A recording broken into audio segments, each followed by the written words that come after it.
Hi, Hufsa. Thanks so much for being on my podcast today. I really appreciate you taking the time to be with us. Do you want to just give a quick introduction of yourself as well as what we'll be talking about today? Yeah, of course. Thanks so much for having me on here. My name is Hufsa Ahmed. I am a senior at Macalester College in St. Paul, Minnesota, studying economics and political science.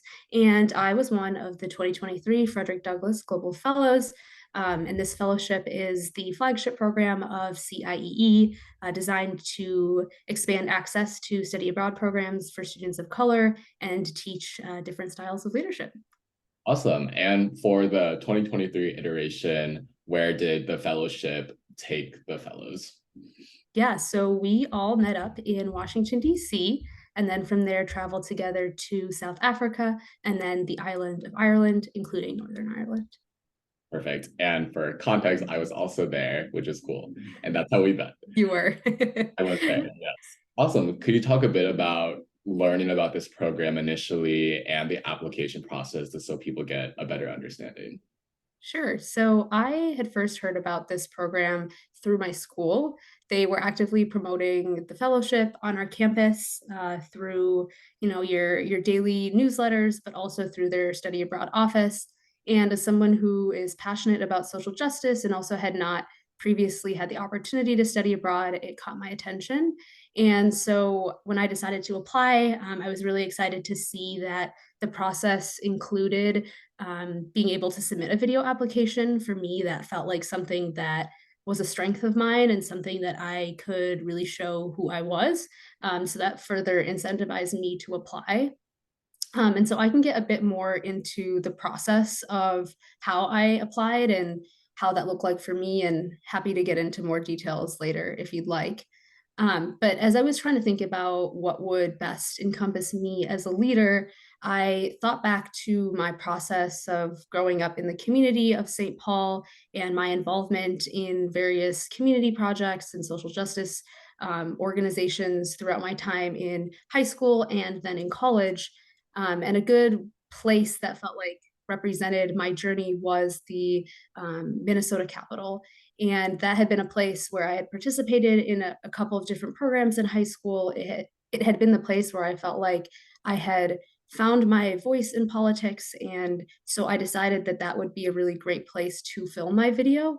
Also knowing it would be somewhere that's very different than I think a lot of people might do for their own videos. And so I think what was really cool about that too was having built up connections in that sphere during high school. I was able to reach out to a couple of people at the Capitol and get my video filmed inside the House chamber in the legislature. And that was a place that wasn't typically open to the public, but I was able to find a way to get in and film my video in there. And so that felt like a place that was really grounding for me and also really representative of who I am. And going through that process of filming the video, I think it was really helpful for me to tie in a lot of my different experiences throughout high school and college that showed both my leadership skills, but also showed my journey. So that was kind of my experience with applying for the program. And again, that video component felt like it really spoke to me. Yeah, no, that's awesome. And I think it's super cool that you were able to film there. And obviously, that made an impact in terms of being selected for the program. So now I'm curious a bit more about like once you heard the news, once you were accepted, first of all, like what was your reaction? And then I know that you had a little bit of a interesting situation in terms of deciding whether or not to accept it. So if you could talk a bit more about how you figured out this past summer, that'd be awesome too. Yeah, it's funny you mentioned that because it was quite the dilemma. Yeah, when I first got accepted, I mean, I remember exactly where I was. It was a voicemail that I had received because I'd missed the call, and then I saw it was from a number in Chicago, and I was like, "What is this?" Like, listen to the voicemail, did not know at all what it would entail, and yeah, I remember hearing it and just kind of not believing it. I had honestly just applied and then kind of forgotten about it. It's one of those programs where, you apply and then you're like, I'm never going to get in. So it was quite the surprise. But at the same time, like you mentioned, I had an internship offer at a place that I really wanted to explore over the summer. And so my initial reaction was, well, I guess I can't do it because I really want to do this internship. But as it sunk in a bit more, and as I realized, I think the magnitude of the program and how cool and unique the experience was, and how much of a once in a lifetime experience it was, I started to more actively weigh the fellowship with my internship. And you'll know this as well, but just being a senior and kind of thinking about jobs after college and realizing, it's our last summer before we graduate, putting those internship experiences above something like this fellowship would make more sense, I think, technically, at least in my mind. And so that was a challenge for me. And so was weighing this really cool experiential learning opportunity with, the opportunity to go experience an internship and prove myself for potential job offers. So that was, yeah, of course, it was a struggle, but I think when I thought through it more, talked to a lot of people, and was able to ultimately talk to the company that gave me the internship, I was very, very lucky in being able to get an accommodation and be able to spend some of my summer at the internship and then the rest of my summer with the fellowship. So it was stressful in the moment and felt like a solution, or a dilemma that had no good solution, but it ended up working out really, really well. And so it was meant to be. Yeah, no, I would definitely agree that it worked out well for you to be able to have both experiences, which is amazing. Yeah. Forward to July, which is when the last iteration of the fellowship took place, the one we were both part of. Could you talk a bit about the initial landing in DC, getting to know the fellows, how you felt like the initial first few days in DC was setting up the program for you? Yeah, I personally really liked it. And we spent just about 4 to 5 days in DC. And I thought that was the perfect amount of time. And it was the perfect place too, I think, grounding ourselves in the experience and life of Frederick Douglass as we were about to embark on the Frederick Douglass Global Fellowship was really cool. And it also provided a space that I think felt, at least for me, familiar and comfortable in a way that I was able to get to know the fellows and get to know the staff on the program before embarking on the long flight to South Africa and the rest of the locations we ended up going to. So I really loved the aspect of being able to build camaraderie as a cohort, get to know each other, get to know each other's experiences, learn about the life of Frederick Douglass, and be able to kind of keep that in our pockets as we embarked on more unfamiliar journeys. So I thought it was really cool. I think the museums in DC are really high quality and provide a good background for us. And I don't know, I really liked it. If there's more you want to know about DC, happy to talk about it. But it was mostly community building and then learning. Yeah, I wanted to see what resonated with you most about our DC time, like what this stood out to you the most with like either the cohort or just generally when we were in DC. Yeah, I think the one main thing I remember from our time in DC was when we had the private tour of the Museum of African American History and Culture. I thought not only is the museum itself just so well done, I think being able to visit that museum in the context of our fellowship was really interesting as well. We saw multiple exhibits that featured Frederick Douglass and his role in, American history. And so I thought that was a really cool museum. It was well done, as I mentioned. And I felt that, we learn about African American history in our history classes in the public education system, but there's something different about being in that building and being immersed in that history and seeing just the level of cruelty of our history, but also the level of contributions of enslaved Americans into our country. And it was very, I don't know, it was very sorrowful, but also just very grounding in the fact that we were going on this journey for, following the footsteps of someone who had to endure so much during his lifetime, but found a way to use connections in other parts of the world to advance his causes. Right, right. No, I also really enjoyed that experience because I think, like you're alluding to, it's a very unique experience to be able to get that private tour. And it was also early days. It was very much early days in the fellowship. And I Yeah. think to have that level of like access and just the ability to like go through that experience together as a cohort so early on helped set the stage for sure for like our later travels, as we mentioned. And I think it also just made the fellowship a bit more real. I think another point you made earlier is just like also when I got it, I was like, oh, interesting. Like interesting. Like you don't like you mentioned, you apply to these things not like expecting to get it, or at least I think most people do it that way. And I think that experience definitely made it more real, like, oh, like this is happening, like we're gonna go to these places and yeah, just experience it. So I definitely can relate to those feelings. So then moving on to the South Africa portion, could you talk a bit about what that was like traveling there? And again, just your initial impressions. And we obviously spent more time in South Africa than in DC, so I'm sure there will be more to dissect here as well. But first is like initial impressions of the portion of this trip.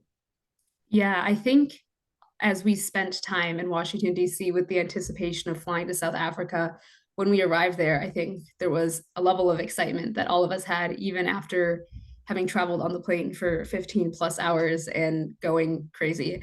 But I think we were all so excited. And I just remember when we arrived there, I felt so grounded. I mean, there's not really a way to describe it, but I think when we were there, it felt very warm and welcoming. Before we had even met any person or interacted with anyone, it felt really nice to be there.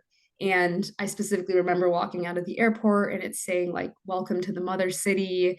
And it felt like we were, I think a lot of this resonated with a lot of different people, but like felt like people were maybe coming home. And for me it just felt a lot like you could tell there's just a lot of history in the land, and it was really cool to experience that. And then going out into the air, and it was crisp and cool because it was winter, but of course not too cold. And it was nice being able to even just like smell the air. But overall impressions of South Africa and our time there, of course I would have loved to spend more time there. I think everything happened so quickly, but being able to meet different people in Cape Town, I think was one of my favorite portions and experiences. I think the people there were so kind and so welcoming and so non-judgmental, I think, of who we were, welcoming us with open arms into their homes and into their culture and into their community. I thought it was so cool to be able to experience all of the culture, even in our short amount of time there. I think for me, something that particularly stood out was because Cape Town was a community that had a lot of Muslim people in it, there were a lot more accommodations for my religious needs there that I don't get even here in the United States. So it just felt a lot more comfortable and welcoming to be somewhere where I could eat the meat there because it's halal, or have, prayer spaces more accommodated for me. I thought that was really another part of what made it so welcoming.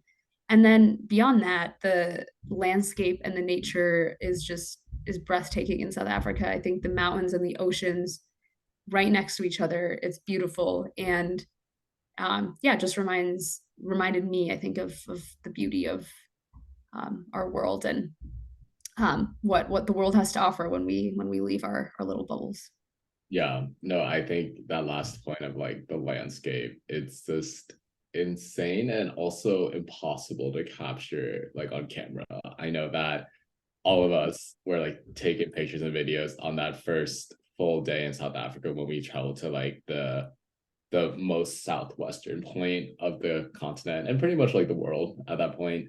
But I think like it's a really you had to be there moment. It's like there's Exactly. no way to capture like that area we stopped at for lunch that like overlooked like a part of the water, and then seeing like the penguins later and going up to like the lighthouse. Like those are things that it's very much like pinch me moments. And I think it's Yes. only in terms of like this had happened months ago at this point, and I'm still like processing, I feel like what No, that exactly. was.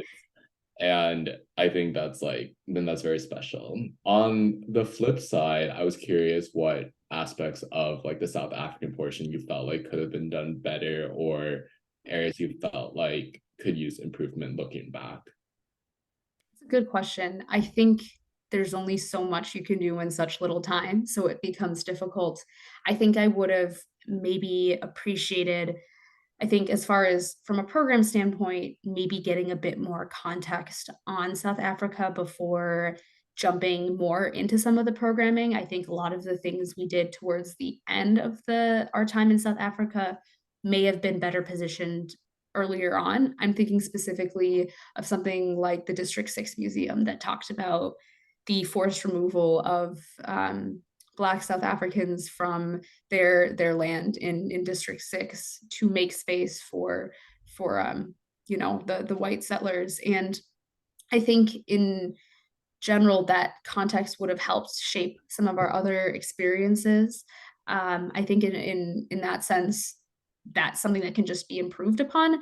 I think another thing that comes to mind is maybe having gotten a bit more of perspective from white South Africans as well. I think, again, with limited time, it's difficult, but I'm someone who appreciates within any history or conflict hearing all perspectives and hearing multiple perspectives. And I think um, it would be nice to be able to get perspectives from some of the groups that were left out from the conversations that we had and um, get the most holistic uh, representation of the situation as possible. But overall, I think there was a really good balance between understanding the history, getting exposed to the culture, but also really being able to experience Cape Town, South Africa for what it is today.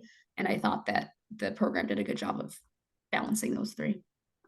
Right, right. So keeping those aspects in mind, let's revisit the end of the South African portion. We're getting ready to go to Ireland.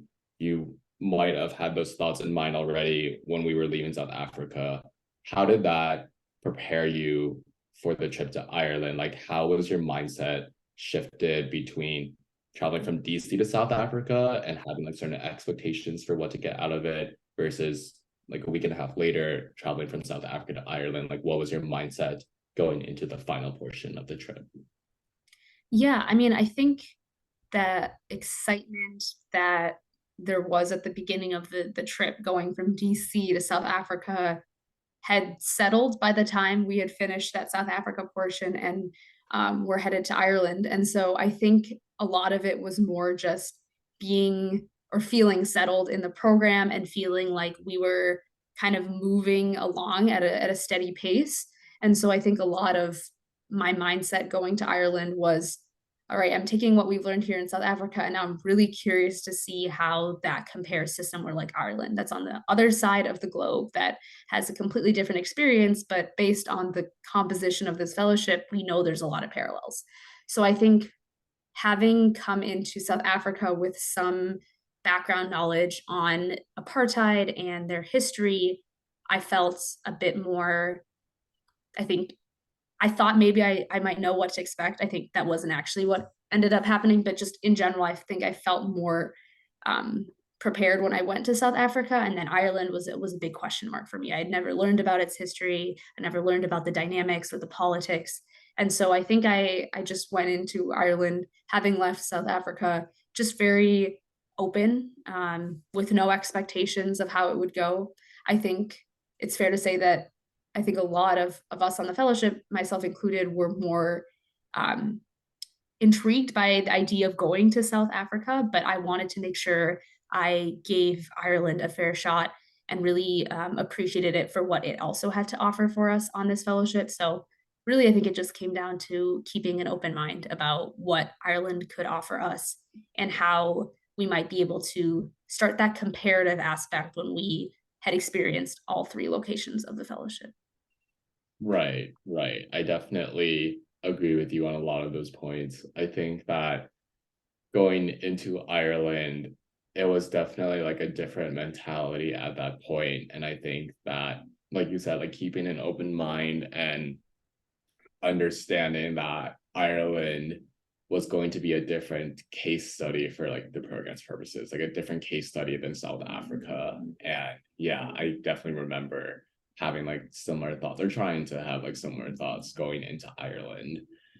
And once we were there, for context, like in South Africa, we were mostly just in Cape Town, minus a little reserve trip, which was very fun. Some of us were suffering more than others, but that can be a separate story.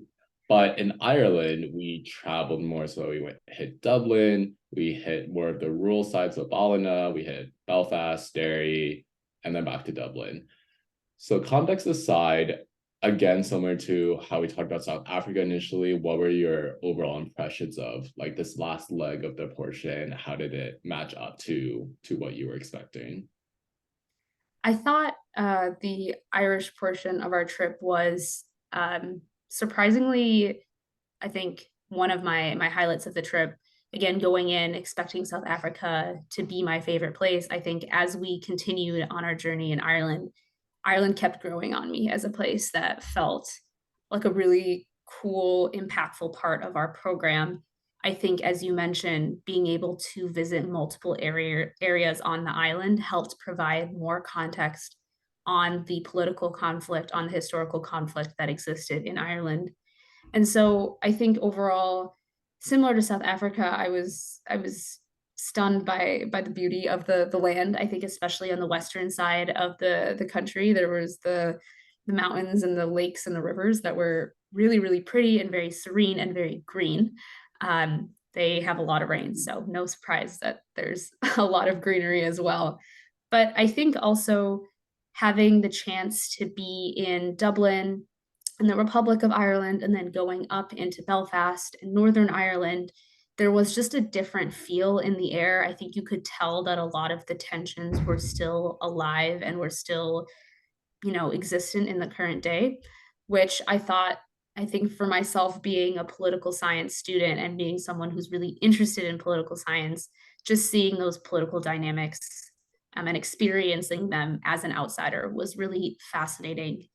And I think being able to see that there was a lot of this conflict happening really, I don't know, flip the idea of injustice on its head for me. I think in the US, we see a lot of injustice from the lens of racial lines and how, if you look one way or the other way, like that's how we draw lines on, what side you're on per se. But I think here, when we're in a country where centuries of conflict are based upon people who, from my eyes, look the same, I think it really shifted the way I think about how oppression works and how people will use their power to oppress and find whatever identity it must be to oppress, regardless of whether someone looks the same as someone else or not. And I thought that was important context for me, but also an important part of, again, that comparative experience of South Africa versus Ireland versus the United States.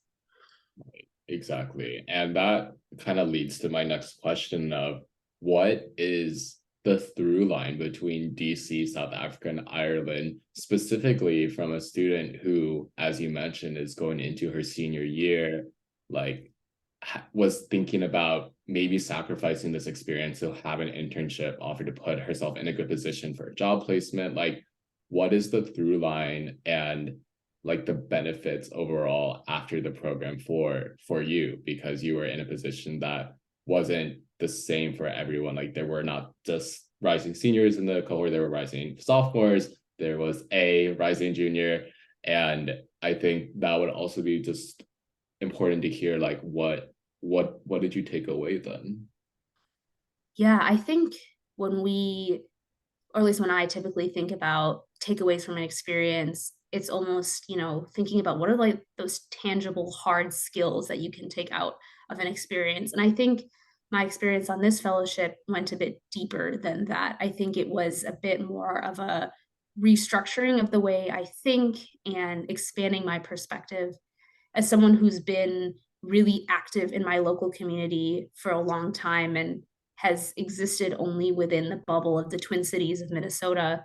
I've gotten to know my community, its needs, its issues very deeply and very well. But on the flip side of that, I wasn't as aware of some of the issues that were facing other communities in the United States and around the globe.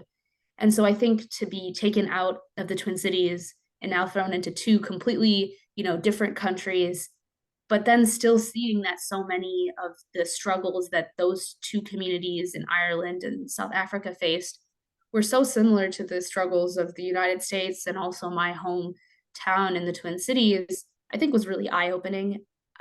It really just taught me that we're all struggling against the same forces.